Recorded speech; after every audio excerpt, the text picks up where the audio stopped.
এটা হচ্ছে সেই বোধিবৃক্ষ, যেই বোধিবৃক্ষের নিচে, যে বৃক্ষের নিচে গৌতম বুদ্ধ কত সাধনা করে বৌদ্ধত্ব লাভ করেছেন। এই বোধিবৃক্ষটা কোন জায়গায় আমাকে কমেন্টে বলবেন। কত সুন্দর সবুজে সবুজে ভরপুর হয়ে গেছে।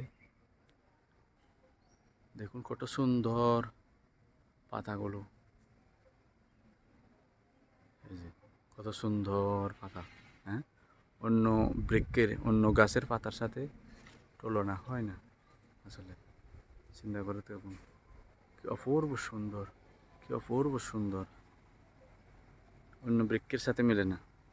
এই যে একদম, এই যে দেখুন একদম, যে লাভ যে রিয়াক্ট দেয় ফেসবুকে, এই লাভ রিয়াক্টের মতো। এই যে এখানে আবার ডাট আছে,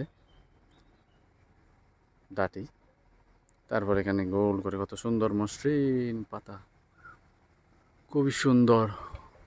এই বৃক্ষের নিচে, এই বৃক্ষকে অবলম্বন করে গৌতম বুদ্ধ বুদ্ধত্ব লাভ করেছেন, বুদ্ধত্ব লাভ করেছিলেন। অপূর্ব সুন্দর, অপূর্ব সুন্দর। হ্যাঁ, দেখুন তো কি অপূর্ব সুন্দর, সবুজে সবুজে ভরে উঠতেছে।